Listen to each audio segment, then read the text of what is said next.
Hello students, SBN group of education की online classes में आपका स्वागत है। आज अपन प्लेटो के बारे में अध्ययन करेंगे। प्लेटो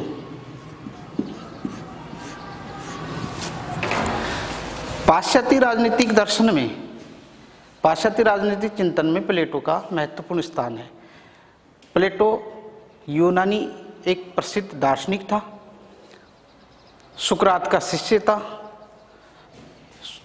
और प्लेटो ने जो महत्वपूर्ण सिद्धांत प्रस्तुत किया, जिसको उसके सिद्धांतों की प्रमुख आधारशिला मानी जाती है, वो था प्लेटो का न्याय सिद्धांत। तो प्लेटो सुकरात से, अपने गुरु से काफ़ी प्रभावित था और प्लेटो ने जो एक महत्वपूर्ण अनेक ग्रंथ लिखा, महत्वपूर्ण जो पुस्तक थी प्लेटो की, उसका नाम था रिपब्लिक। रिपब्लिक प्लेटो का अमर ग्रंथ माना जाता है।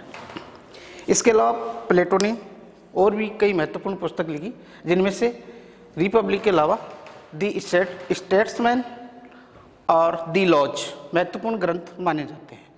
प्लेटो का मुख्य संबंध यूनान के एथेंस से था और प्लेटो सुकरात की, प्लेटो को, उसके जीवन को जो प्रभावित करने वाली सुकरात की जो महत्वपूर्ण युक्ति थी, जो महत्वपूर्ण कथन था, उससे प्लेटो काफ़ी प्रभावित था। सुकरात ने ये कहा था ज्ञान ही सद्गुण है, तो प्लेटो ने उसको अपने जीवन में अपनाया और जो प्लेटो के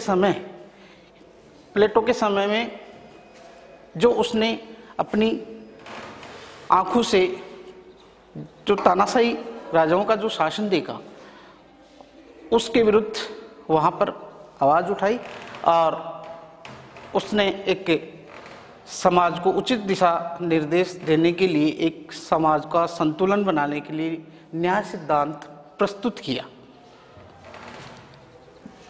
अब है न्याय का अर्थ। प्लेटो ने जो न्याय का अर्थ स्पष्ट किया है, उसके बारे में बताया है कि न्याय वह सिद्धांत है जिसमें एक व्यक्ति अपने कर्तव्यों का ईमानदारी से पालन करे और दूसरे के कार्यों में किसी प्रकार की बाधा या हस्तक्षेप नहीं करे, उसी का नाम न्याय है। तो न्याय का अर्थ है प्रत्येक व्यक्ति अपने कर्तव्य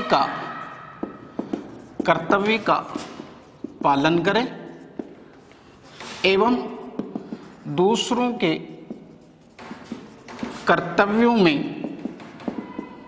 हस्तक्षेप नहीं करे, उसको प्लेटो ने न्याय कहा है। ये प्लेटो ने न्याय का अर्थ बताया है, परिभाषा के रूप में उसको परिभाषित किया है। प्लेटो की जो महत्वपूर्ण कृतियां हैं, जिसमें मैं आपको बता चुका हूँ, फिर भी आप नोट कर सकते हैं। प्लेटो की जो महत्वपूर्ण कृतियां थी, वो पहली कृति रिपब्लिक और दी स्टेट्समैन, ये नोट करें आप, और दी लॉज, ये प्लेटो की महत्वपूर्ण कृति है। इनमें से जो महत्वपूर्ण अमर ग्रंथ माना जाता है, जिसमें न्याय सिद्धांत की चित्रित किया गया है प्लेटो के द्वारा, वो रिपब्लिक में। इसलिए विद्वानों के अनुसार प्लेटो का जो रिपब्लिक ग्रंथ है, वो न्याय सिद्धांत के साथ ही शुरू होता है और न्याय सिद्धांत से ही उसका अंत होता है। ये रिपब्लिक पुस्तक में न्याय का वर्णन किया गया है। प्लेटो ने अपने महत्वपूर्ण ग्रंथ रिपब्लिक में न्याय को विस्तृत रूप से समझाते हुए कहा कि न्याय बाहरी वस्तु न होकर व्यक्ति की अंतरात्मा की वस्तु का नाम है जिसकी विभिन्न गुणों के माध्यम से बाहरी समाज में परिगठित होती है, समाज के बाहरी वातावरण में देखने को मिलती है। ये बातें उन्होंने अपनी पुस्तक रिपब्लिक में न्याय सिद्धांत को चित्रित किया है। कहने का सार ये हुआ कि न्याय सिद्धांत जो है वो व्यक्ति की अंतरात्मा का महत्वपूर्ण गुण है, जिसको समाज के बाहरी वातावरण में आसानी से उसको देखा जा सकता है। इसके बाद अपन अध्ययन करेंगे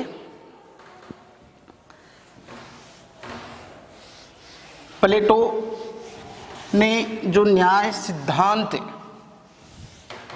प्रस्तुत किया है, उस न्याय सिद्धांत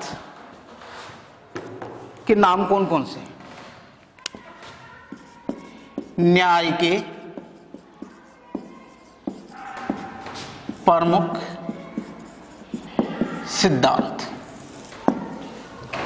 प्लेटो ने अपनी प्रसिद्ध पुस्तक रिपब्लिक में, जो उसका महत्वपूर्ण ग्रंथ है, उसमें न्याय के 3 सिद्धांत बताए हैं।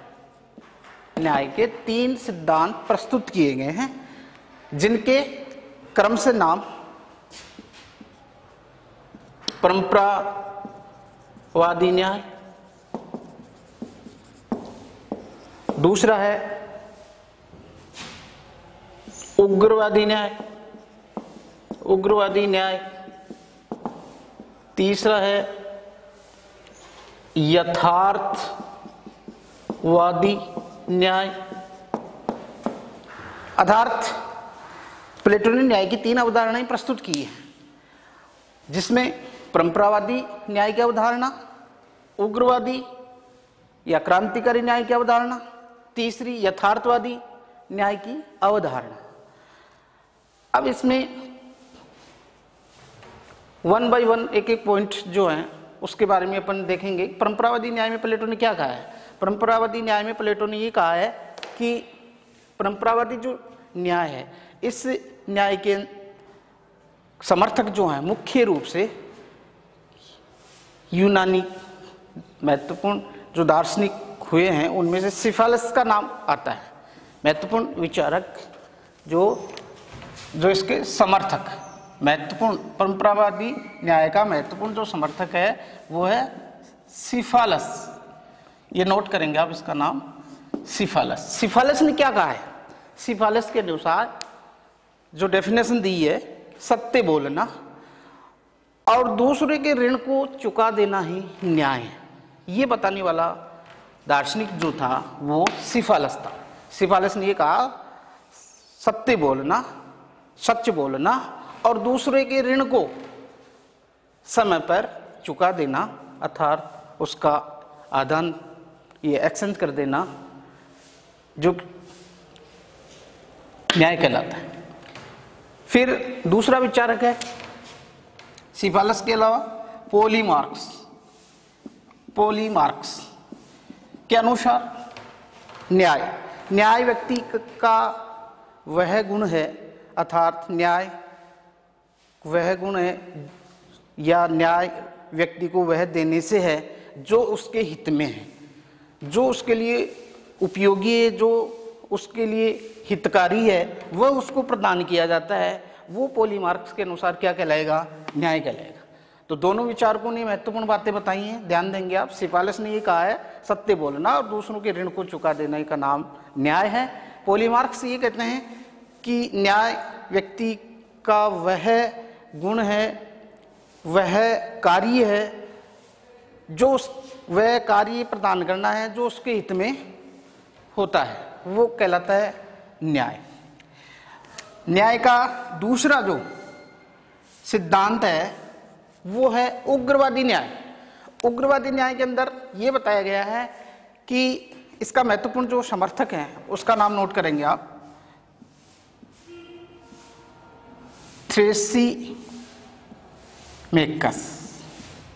थ्रेसीमेकस न्याय के दूसरे जो सिद्धांत है, उग्रवादी अवधारणा है जो न्याय की, उसके महत्वपूर्ण समर्थक हैं। और उनका ये कहना है कि शक्तिशाली का हित ही न्याय है। नोट करें, शक्तिशाली का हित ही न्याय, ये डेफिनेशन दी है थ्रेसिमेकस ने। शक्तिशाली का हित ही न्याय है, अर्थात जिसका तात्पर्य है जिसकी लाठी उसकी भैंस, यानी बड़ी मछली छोटी मछली को आसानी से निगल सकती है। इसमें प्रमुख रूप से शक्ति आवी है। शक्ति के द्वारा यानी एक शक्तिशाली व्यक्ति दुर्बल पर शासन कर सकता है, ये कहना थ्रेसिमेकस का है, जो एक कहावत को चरितार्थ करता है, जिसका नाम है जिसकी लाठी उसकी भैंस। ये शक्तिशाली का हिती न्याय को दर्शाता है, जो उग्रवादी न्याय की अवधारणा के अंदर बताई गई है थ्रेसिमेकस के द्वारा। तो इनका महत्वपूर्ण जो प्रतिपादक है उग्रवादी न्याय की अवधारणा का, उसका नाम है थ्रेसिमेकस। तीसरी जो अवधारणा है वो है यथार्थवादी अवधारणा, जिसको व्यवहारवादी अवधारणा भी कहते हैं। इसका दूसरा नाम है व्यवहारवादी अवधारणा। व्यवहारवादी अवधारणा में ये बताया गया है, इसका जो प्रमुख समर्थक है उसका नाम है ग्लाउकोन। नोट करेंगे उसका नाम ग्लाउकन। ग्लाउकोन के अनुसार, अकॉर्डिंग टू ग्लाउकोन के अनुसार ये बताया गया है कि न्याय भय का शिशु है। ये ग्लाउकोन ने डेफिनेशन दी है यथार्थवादी न्याय के अंदर, न्याय भय का शिशु है या भय की संतान है, जिसमें भय यानी डर को उत्पत्ति किया जाता है। ये बातें तीन जो अवधारणाएं हैं वो न्याय की प्लेटो के द्वारा बताई गई हैं। परंपरावादी न्याय, जिसके मुख्य समर्थक हैं सिफालस और पॉलीमार्क्स। उग्रवादी न्याय, जिसके मुख्य समर्थक हैं थ्रेसिमेकस, जिन्होंने ये कहा है कि शक्तिशाली का हित क्या है, न्याय है। तीसरी अवधारणा है यथार्थवादी न्याय, जिसके मुख्य समर्थक ग्लाउकोन है, जिन्होंने ये कहा है न्याय भय का शिशु है, भय की संतान है। तो तीनों अवधारणाओं के तीन मुख्य समर्थक हुए। ये एग्जाम में आपको मुख्य रूप से नाम देकर भी पूछ लिया जाता है, कोटेशन भी आ जाता है कि सिफालस ने न्याय की क्या अवधारणा बताई गई है, ये सारी बातें आती हैं। तो आपको इसमें नोट करते हुए याद करना है कि सिफालस ने ये कहा है सत्य बोलना और दूसरों के ऋण को चुका देना ही क्या है, न्याय है। ये बातें न्याय के प्रमुख सिद्धांतों में हैं। इसके बाद अपन अध्ययन करेंगे अगला बिंदु जो है प्लेटो के न्याय सिद्धांत में ही, वो है प्लेटो के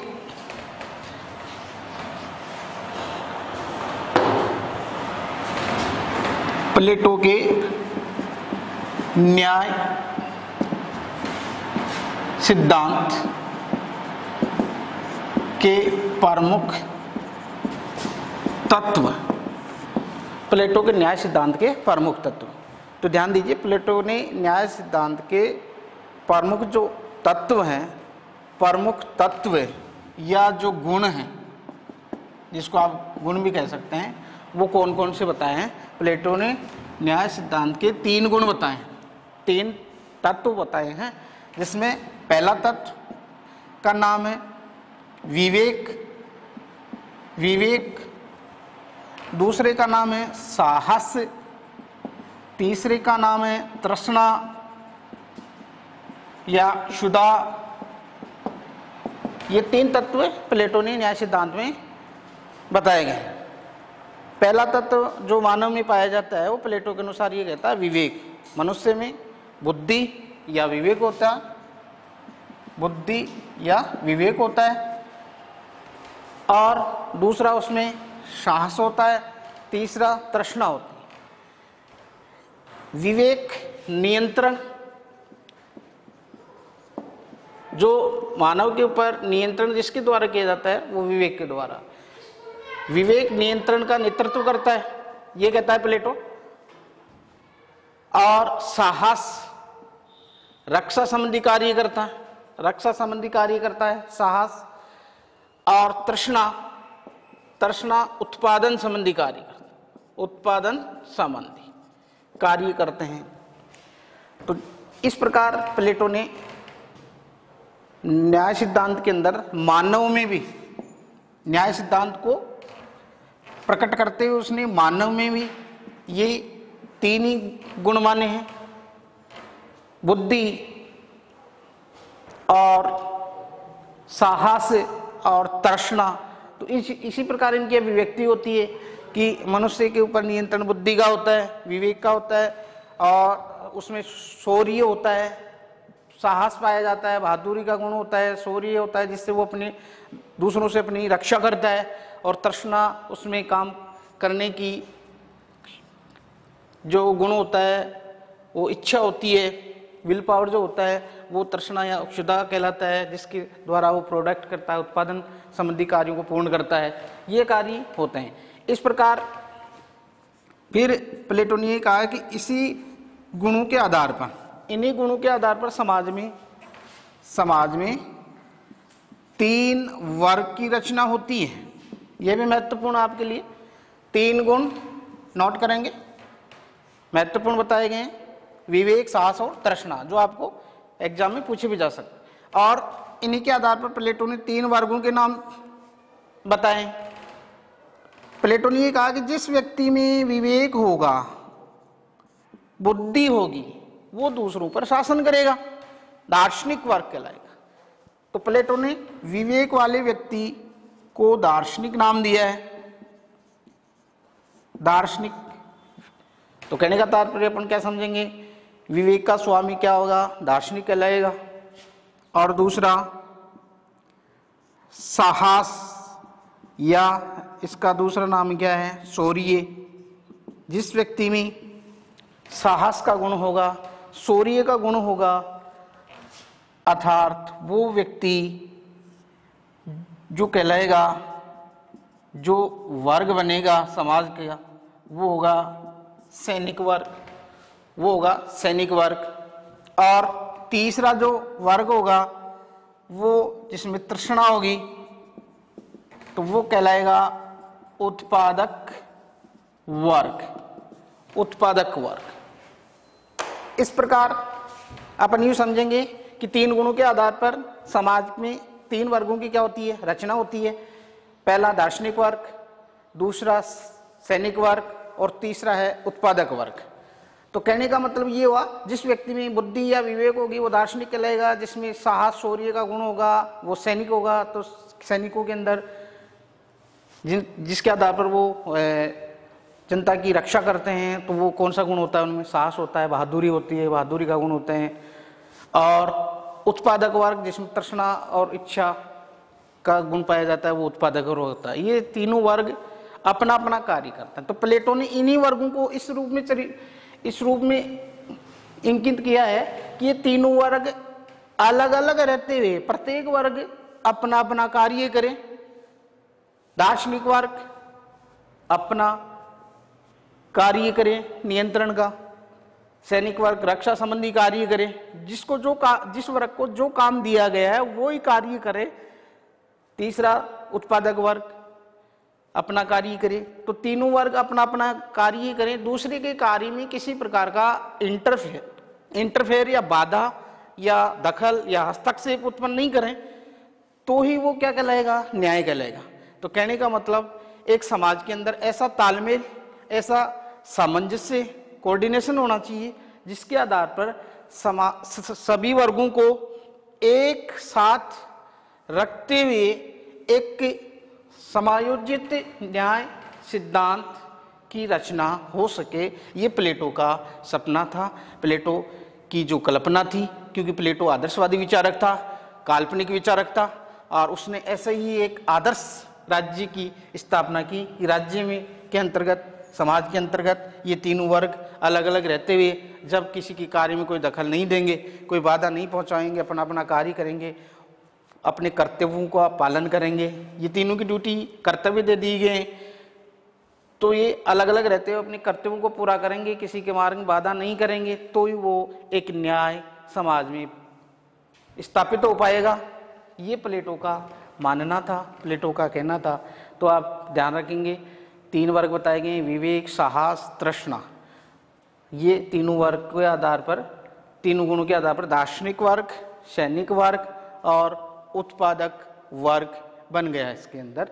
ये प्लेटो ने ये बताया तो न्याय सिद्धांत के अंदर। फिर इसके बाद न्याय सिद्धांत के प्रमुख गुण तत्वों के बाद में न्याय के प्रमुख रूप बताए प्लेटो ने। न्याय सिद्धांत के प्रमुख रूप, न्याय सिद्धांत के रूप, न्याय सिद्धांत के रूप, तो इसमें प्लेटो ने 2 रूप बताए, नोट करेंगे। प्लेटो ने न्याय के 2 रूप बताए। एक का नाम है सामाजिक न्याय, सामाजिक न्याय, सामाजिक न्याय। दूसरे का नाम है व्यक्तिगत न्याय, व्यक्तिगत न्याय। सामाजिक न्याय और व्यक्तिगत न्याय। सामाजिक न्याय में समाज के सब वर्ग को साथ लेकर चलने की बात की गई है, अर्थात तीनों जो वर्ग होंगे उन वर्गों के अंदर सामंजस्य और एकता, तालमेल, इसकी जो भावना होगी वो सामाजिक न्याय का गुण कहलाएगा। सामाजिक न्याय, न्याय की वह अभिव्यक्ति है जो समाज के सब वर्गों के बीच में सामंजस्य, तालमेल का भाव रखती है, उसको बोला जाता है सामाजिक न्याय। और व्यक्तिगत न्याय के अंदर ये बताया गया है कि एक व्यक्तिगत अपने जो कर्तव्य, जो उसका गुण है, उस कार्य को नियंत्रित करे, वो व्यक्तिगत न्याय होगा। उस कार्य को संपन्न करें, वो व्यक्तिगत न्याय कहलाएगा। तो न्याय की 2 अभिव्यक्तियां हो गई इसमें, सामाजिक न्याय और व्यक्तिगत न्याय। सामाजिक न्याय के जो प्रमुख विद्वान हैं वो सेबाइन और बारकर हैं। उन्होंने भी सामाजिक न्याय के बारे में बताया है कि सामाजिक न्याय समाज की वह अभिव्यक्ति है। बारकर, सेबाइन ने ये कहा है सामाजिक न्याय समाज की वह अभिव्यक्ति है जिसमें सब वर्गों के बीच सामंजस्य और तालमेल की भावना पाई जाती है। ये बताया गया है बारकर, ये प्रमुख विद्वान सेबाइन के अनुसार, कि सामाजिक न्याय समाज की वह अभिव्यक्ति है जो सब वर्गों के बीच तालमेल यानी सामंजस्य को उत्पन्न करती है, ये कहने वाले सेबाइन। तो 2 रूप हो गए न्याय के, सामाजिक न्याय और व्यक्तिगत न्याय। इसके बाद फिर आते हैं प्लेटो का जो न्याय सिद्धांत प्रस्तुत किया गया है, उस न्याय सिद्धांत की प्रमुख विशेषताएं क्या है, मुख्य विशेषताएं। तो न्याय सिद्धांत की प्रमुख विशेषताएं, न्याय सिद्धांत की अपन प्रमुख विशेषताओं को पढ़ेंगे, अध्ययन करेंगे। न्याय सिद्धांत की प्रमुख विशेषताएं, न्याय सिद्धांत की प्रमुख विशेषताएं। न्याय सिद्धांत की प्रमुख विशेषताओं में पहली जो विशेषता है जो प्लेटो ने बताई है वो विशेषता है विशिष्टीकरण, विशिष्टीकरण का सिद्धांत, विशिष्टीकरण का सिद्धांत। दूसरी है अहस्तक्षेप का सिद्धांत, हस्तक्षेप का सिद्धांत।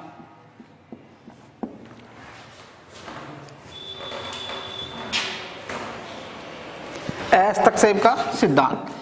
विशिष्टीकरण के सिद्धांत में ये बताया गया है कि प्लेटो ने ये कहा है कि समाज के जो 3 वर्ग होंगे उन 3 वर्गों का जो विशेष कार्य है, जैसे दार्शनिक वर्ग में नियंत्रण का कार्य, सैनिक वर्ग का रक्षा संबंधी कार्य, उत्पादक वर्ग का उत्पादन संबंधी कार्य जो है वो विशेष कार्यों को संपन्न करें, विशेष कार्य। इस कारण इसको विशिष्टीकरण, यानी तीनों वर्ग अपने अपने क्षेत्र में विशेष कार्य को संपन्न करते हैं, वो कार्य होने के कारण इसको नाम दिया गया है विशिष्टीकरण का सिद्धांत।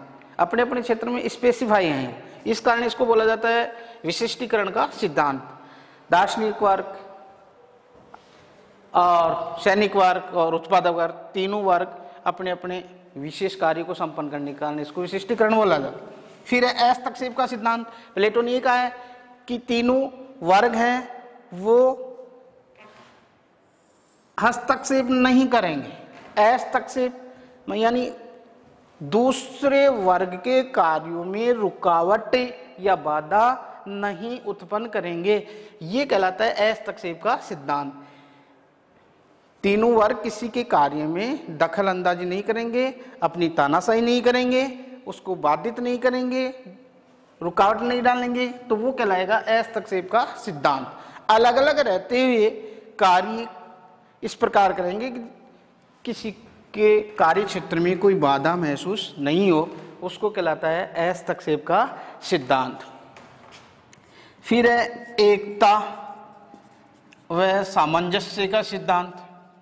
तीनों वर्ग एक रहते हुए इस प्रकार कार्य करें कि उनके बीच बैलेंस बना रहे, संतुलन बना रहे। सामंजस्य का मतलब तालमेल और संतुलन बना रहे, जिससे समाज का सामाजिक जो ढांचा है उसको किसी प्रकार का कोई नुकसान नहीं हो और सामाजिक न्याय की स्थापना हो, सब वर्गों को समान न्याय मिले, किसी भी वर्ग के साथ कोई भेदभाव नहीं हो, कमजोर वर्ग को भी सक्षम वर्ग के बराबर लाया जा सके। तो वो जो अभिव्यक्ति है वो प्लेटो के एकता और सामंजस्य सिद्धांत न्याय सिद्धांत में ही बताई गई है।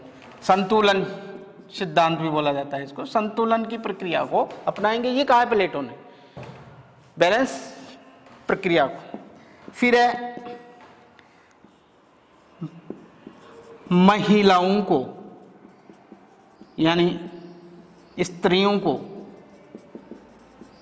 समान अधिकार, समान अधिकार।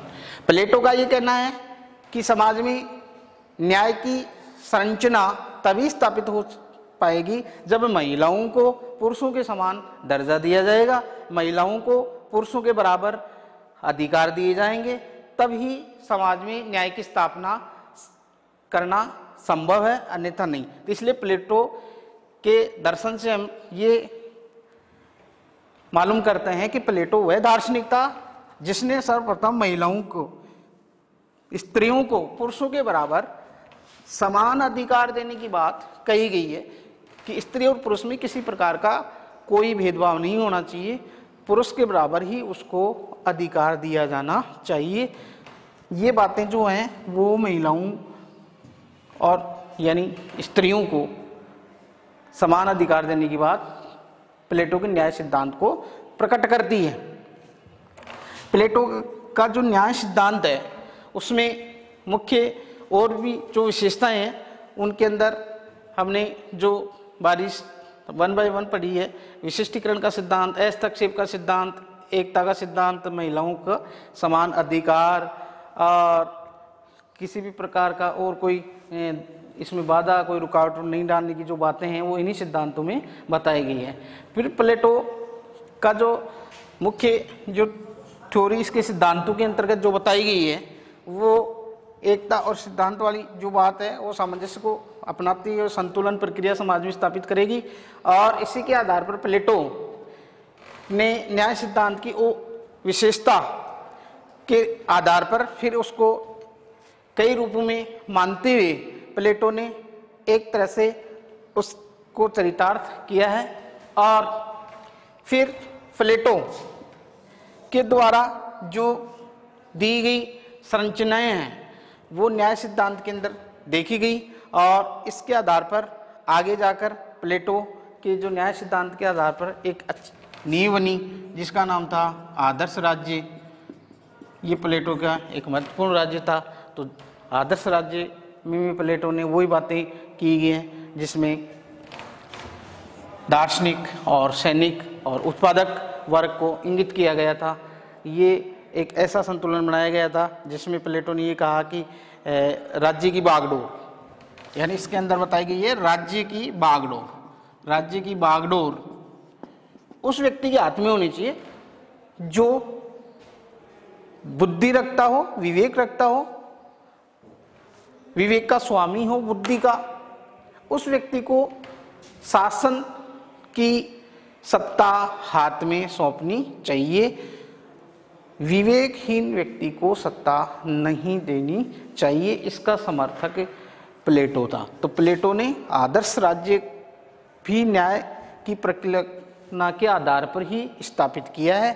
आदर्श राज्य न्याय की आधारशिला माना जाता है और प्लेटो का जो न्याय सिद्धांत है उसके अंदर प्लेटो जैसे ये बताया जाता है कि एक भवन एक नींव के ऊपर जो तैयार किया जाता है, तो उसी प्लेटो की जो सिद्धांत है उस न्याय सिद्धांत में न्याय राज्य की आधारशिला मानी जाती है, और इसके जो महत्वपूर्ण जो पिलर बताए गए हैं वो शिक्षा के द्वारा स्थापित किए गए हैं। तो इस प्रकार एक सुंदर रचना प्लेटो ने न्याय सिद्धांत पर बताई है। ये सारी बातें इसी के आधार पर होती है प्लेटो के न्याय सिद्धांत के अंदर।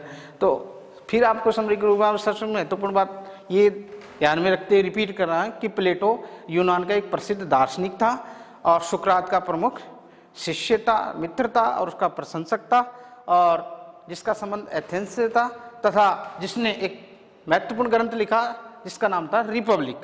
रिपब्लिक प्लेटो का अमर ग्रंथ है, ये महत्वपूर्ण पुस्तक है जो आप नोट कर सकते हैं, रिपब्लिक। ये सारी बातें प्लेटो के न्याय सिद्धांत के अंदर देखी जाती हैं। आज के लिए इतना ही, थैंक यू।